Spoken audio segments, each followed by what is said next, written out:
Hey guys, உங்களுக்கும் என்ன மாதிரி லாங் ஹேர் வேணுமா? அப்போ நான் சொல்கிற ஹேர் பேக்கை ட்ரை பண்ணி பாருங்கள். வீக்லி ஒன்ஸ் போட்டாலே போதும், ஹேர் நல்லாவே க்ரோத் ஆகும்.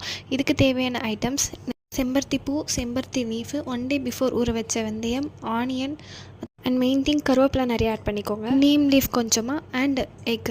ஃபஸ்ட்டு நான் மிக்ஸி ஜார் குட்டியாக எடுத்துருக்கனால கொஞ்சம் கொஞ்சமாக போட்டு அரைச்சிக்கிறேன். நீங்கள் மொத்தமாக போட்டு அரைச்சிக்கிட்டாலும் ஓகே தான். ஃபஸ்ட் ஸ்டெப் வந்து செம்பருத்தி பூ, செம்பருத்தி இலை எல்லாத்தையும் போட்டு நல்லா மிக்சியில் அரைச்சிக்கணும்.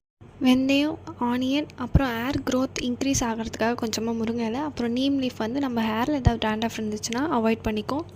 இது எல்லாத்தையுமே நல்லா ஃபைன் பேஸ்ட்டாக மிக்சியில் போட்டு அரைச்சதுக்கப்புறம் 2 எக் சேர்த்து நல்லா மிக்ஸ் பண்ணிக்கணும். இது எல்லாத்தையும் நல்லா மிக்ஸ் பண்ணதுக்கப்புறம் டெய்லி யூஸ் பண்ணுற ஹேர் ஆயில் வந்து ஒரு 2 ஸ்பூன்ஸ் எடுத்து மிக்ஸ் பண்ணிவிட்டு நம்ம ஹேருக்கு எப்பயும் போல் அப்ளை பண்ணி 30 to 35 மினிட்ஸ்க்கு அப்புறம் ஹேர் வாஷ் பண்ண நல்ல இம்ப்ரூவ்மெண்ட் தெரியும். ஹேர் வந்து நல்ல க்ரோத்தாக ஆகும், சில்கியாகவும் இருக்கும்.